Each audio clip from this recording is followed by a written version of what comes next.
Out వస్తుంది అధ్యక్ష.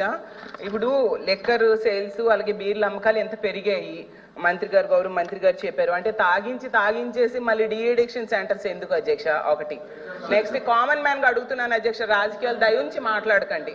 ఇంకోటి ఏంటంటే గవర్నమెంట్ అమ్మితే మంచిదా ప్రైవేట్ వ్యక్తులు అమ్మితే మంచిదా, అది కామన్ మ్యాన్ గా నాకు డౌట్ వస్తుంది.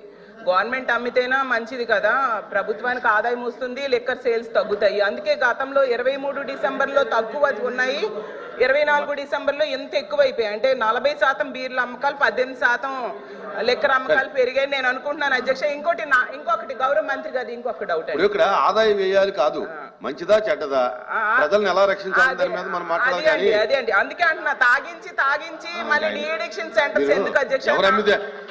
ఎవరమ్మినా ప్రభుత్వం అమ్మినా ప్రైవేట్ వాళ్ళు అమ్మినా ప్రజల ఆరోగ్యం పోకూడదు. ప్రభుత్వం అధ్యక్ష, ప్రభుత్వము ఎవరమ్మటం లిక్కర్ సేల్స్ మద్యం అమ్మకాలు తగ్గించాలి, మద్యం వినియోగాన్ని తగ్గించాలి. అమ్మా దయించి ఆగండి అమ్మా, నన్ను అధ్యక్ష నన్ను మాట్లాడలేకపోతే ఎలా అధ్యక్ష? ప్రభుత్వం అనేది ప్రభుత్వ బాధ్యత లిక్కర్ అమ్మకాలని తగ్గించాలి కదండి అధ్యక్ష, మద్యం వినియోగాన్ని తగ్గించాలి. కానీ పెరిగింది ఎందుకు అని నాకు డౌట్ వస్తుంది అధ్యక్ష. ఇంకోటి నాణ్యమైన మద్యం అంటున్నారు మంత్రి గారు, మాట్లాడలేవండి మంత్రి గారు. రెండు డౌట్ నేను ఇందాక చెప్పాను, అమ్మాయి చెప్పేదండి ఎందుకు పెరిగింది అనేది నేను క్లియర్ గా చెప్పాను. చెప్పను అలా కాదు, ఎందుకు పెరిగింది అలా కాదు అమ్మా, నేను అడిగింది అక్కడ కాదు, ఇందాక ఎందుకు కాదు సేల్ ఎంత పెరిగిందని ఇందాక ఎలా పెరిగిందని అడిగారు, చెప్పాను. దానికి వాళ్ళు చేసినటువంటి అక్రమ మద్య విధానం వల్ల ఇన్సిట్ లిక్కర్ పెరిగిపోయింది, 5 తాగి 42 మంది చనిపోయారు జంగారెడ్డిగూడెంలో. అదేవిధంగా బయట రాష్ట్రాల నుంచి ఇంపోర్ట్ అయ్యేది అదంతా కూడా వాళ్ళు మేము కంట్రోల్ చేయడం వల్ల రాష్ట్రానికి కూడా ఆదాయం పెరిగింది. తాగే వాళ్ళని గ్రాడ్యువల్ గా మనం మార్చాలి, కానీ ఇవాళ ఒక్కసారిగా మద్య నిషేధం చేస్తానని చెప్పారు, వాళ్ళే చెప్పారు అధ్యక్ష మద్య నిషేధం చేస్తామని. ఎక్కడ ఉంది మద్య నిషేధం? చేశారా 5 ఏళ్ళలో? మీరు మాట్లాడి మీ నాయకుడి దగ్గర మద్య నిషేధం గురించి మీరు ఎప్పుడన్నా మీరు మాట్లాడారు మీ నాయకుడితో? అసలు మాట్లాడే అర్హత వీళ్ళకుందా? మద్యం మీద మాట్లాడే అర్హత మీకు లేదు, మీ ప్రభుత్వానికి లేదు. ఇప్పుడు ఏం చెప్పారు? మద్యపాన నిషేధం చేస్తానని చెప్పారు అధ్యక్ష, దశల వారీగా మారుస్తానన్నారు, దశల వారీగా రేట్లు పెంచి ప్రజల ఆరోగ్యాన్ని కొల్లగొట్టుకున్నారు అధ్యక్ష. ఇది వాస్తవం. దీన్ని తాకట్టు పెట్టి 25 సంవత్సరాలకు సరిపడా తాకట్టు పెట్టి అప్పు తీసుకొచ్చిన మాట వాస్తవం కాదు చెప్పమన్నాను అధ్యక్ష. అచ్చెన్నాయుడు గారు. అధ్యక్ష, వైసీపీ సభ్యులకి కొన్ని డిపార్ట్మెంట్స్ మీద మీరు ప్రశ్నలు వేయకపోతే మీకు గౌరవం ఉంటుంది, కొన్ని డిపార్ట్మెంట్ల మీద ప్రశ్నలు వేయకూడదు అధ్యక్ష. లిక్కర్ మీద ప్రశ్నలు వేయడం ఏంటి అధ్యక్ష? లిక్కర్ మీద ప్రశ్న వేయడం ఏంటి? అందులో మళ్ళీ క్యాలిక్యులేషన్ సార్, గత డిసెంబర్లో ఎంత సరుకు, ఈ డిసెంబర్లో ఎంత సరుకు బాగా తాగించేస్తున్నారు అధ్యక్ష. 5 సంవత్సరాలు ఒక్క బ్రాండెడ్ లిక్కర్ ఈ ఆంధ్రప్రదేశ్ లో దొరికింది అధ్యక్ష. ఆంధ్రప్రదేశ్ లో చాలా మంది అధ్యక్ష ఆ రోజు బూమ్ ప్రెసిడెంట్స్ మెడల్ అని చెప్పి మన టీ దుకాణంలో అధ్యక్ష, టీ దుకాణంలో టీ చేసి అధ్యక్ష, టీ దుకాణంలో టీ చేసి వెంటనే ఇస్తే తాగేసేటట్టుగా వీళ్ళు సొంత కంపెనీల్లో లిక్కర్ తయారు చేసి నాసిరకం లిక్కర్ తయారు చేసి ప్రజల ప్రాణాలతో ఆడుకొని ఆ రోజు చాలా మంది ఇతర రాష్ట్రాల్లో బ్రాండెడ్ సరుకు అంతా తెచ్చుకొని వాటికి ట్యాక్స్ లేకుండా ఆ రోజు తాగారు. ఈ రోజు అదంతా స్ట్రీమ్ లైన్ చేసి కట్టడి చేసి ప్రతి పైసా ప్రభుత్వ ఆదాయానికి తీసుకొస్తుంటే దానికి డొంక తిరుగుడుగా మీరు ఎక్కువ తాగించేస్తున్నారని ప్రశ్న వేయడం సబబు కాదు.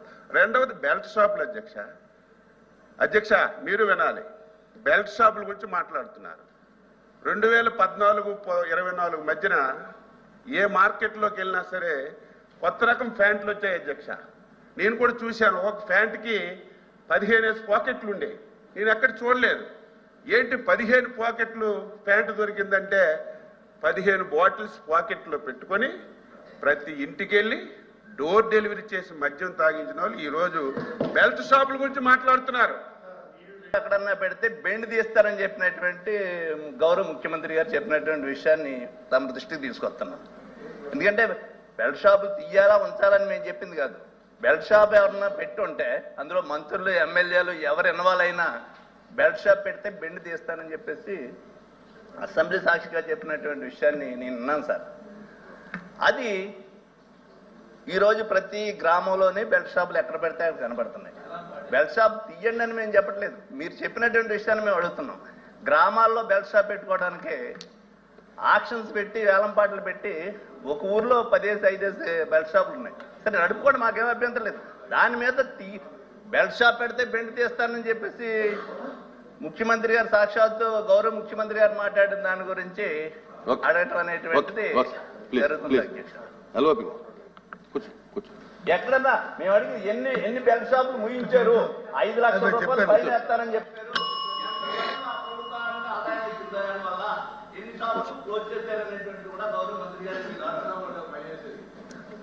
అధ్యక్ష, గౌరవ సభ్యులు వచ్చి అడిగిన ప్రశ్నకి మంత్రి గారు వచ్చి చాలా సుదీర్ఘమైన సమాధానం చెప్పారు అధ్యక్ష. వారు చెప్పిన సమాధానంలో ఉంది అధ్యక్ష. గత సంవత్సరంలో ఎన్ని కేసులు పెట్టారో, గత ప్రభుత్వంలో ఇప్పుడు ఎన్ని కేసులు పెట్టారో కూడా చెప్పారు అధ్యక్ష. గత ప్రభుత్వంలో అన్ని కేసులు పెట్టబట్టే ఇన్సెట్ లిక్కరు లేకపోతే నాన్ డ్యూటీ పెయిడ్ అవన్నీ కూడా వస్తుందంటే అరికట్టి అవన్నీ పకడ్బందీగా చేశారు అధ్యక్ష. మరి ఈ 10 నెలల కాలంలో ఎందుకు చేయలేదు అధ్యక్ష? అంటే అంతా కూడా అంటే పచ్చగా ఉంటే అంతా పచ్చగా ఉందని సామెతలాగా అంత పర్ఫెక్ట్గా ఉందని చెప్పండి అధ్యక్ష. ఒకటి. ఇక రెండో విషయానికి వస్తే వారు వచ్చి పెరిగాయి అన్నారు. ఎస్, మీ దగ్గర వచ్చి లిక్విడ్ క్వాంటిటీ పెరిగింది, పెరిగింది. బ్రాండ్లు వచ్చి ఇప్పుడు చెప్పారు, అప్పుడేవో బ్రాండ్లు పెట్టారు, ABCDF ఏవో పేర్లు మీరు చెప్పే పేర్లు. ఆ బ్రాండ్లు ఏమైనా ఉండట్లేదా షాపుల్లో? సేమ్ బ్రాండ్సే మళ్ళీ కంటిన్యూ అవుతున్నాయి కదా. ఏమైనా మార్చారా? పోనీ ఒకటే కొత్త మార్చి ఈ బ్యాన్ చేస్తామని చెప్పి ABCD బ్యాన్ చేశారా? బ్యాన్ చేయలేదు. అవే కంటిన్యూ అవుతున్నాయి. ఎవరికి అమలు ఏం తేడా లేదు. సభ్యులు ప్రశ్న ఏంటి? ఈ రకంగా ఉన్నది కాబట్టి ఏమైనా చర్యలు తీసుకోవాలి. కొత్త సభ్యులు కాబట్టి ఆవిడ వచ్చి కొద్దిగా సుదీర్ఘంగా మాట్లాడారు. ఆవిడ అడిగిన దానికి వేస్తున్నాం ఇది అని కాదు. మళ్ళీ మా సీనియర్ మంత్రి గారు మా అచ్చెన్నాయుడు గారు లేచి ఏకంగా మా హక్కే లేదంటారు. ఇది కొత్త ఇది హక్కులు ఎప్పుడు అధ్యక్ష తిరుగుతున్నాను. ఈ రాష్ట్రంలో హక్కులు ఎప్పుడు మధ్య కాదు. స్వర్గీయ ఎన్టీ రామారావు గారు మధ్య నిషేధాన్ని తీసుకొచ్చారు పూజ్య బాపూజీ తాలూకా స్ఫూర్తితో. మరి దాన్ని ఎవరితో తూట్లు పడతారు అధ్యక్ష? ఎవరు తీశారు అధ్యక్ష? అవన్నీ మనం చరిత్ర చెప్పుకోవడం కాదు కదా. చరిత్ర చెప్పుకోవాల్సిన అవసరం లేదు మనకి చరిత్రలు కాదు. ఇక్కడ జరుగుతున్న పరిణామాల్లో ప్రభుత్వం తీసుకున్న స్టెప్స్ ఏంటి అడిగాను తప్ప మీ ప్రభుత్వాన్ని ఏదైతే చూపెట్టి లేదా ప్రభుత్వాన్ని వచ్చింది కాదు, మా గ్రామాలకు జరుగుతున్నాయని అడిగాం. చెప్తాను అధ్యక్ష, అడిగారు కాబట్టి. మా విజయనగరం జిల్లాలో ఒక ఊరిని చెప్తాను ఎగ్జాంపుల్. అంతా చెప్పంటే 100 ఊర్లు చెప్తాను, ఒక్క ఊరు చెప్తాను. సతిబాడ్ అనే విలేజ్లో నెల్లిమల్ల మండలంలో సతిబాడ్ విలేజ్లో మన బెల్ట్ షాప్ మన షాప్ తాలూకు టైమింగ్ ఎన్ని గంటలకి అధ్యక్ష? ఉదయం 9 నుంచి రాత్రి 9. ఫైన్, దాంట్లో ఎవరికి అభ్యంతరం లేదు.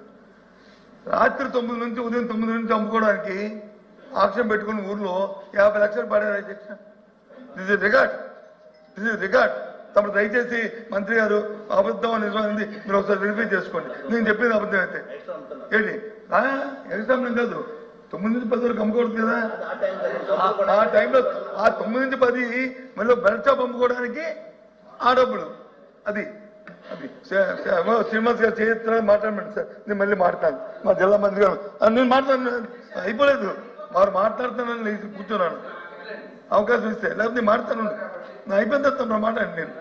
నేను ఎందుకంటున్నానంటే ఇదేమో వేరే చూపండి, ఇంకా జరుగుతున్న పరిణామ విషయాన్ని మీ దృష్టి తీసుకొస్తున్నాను.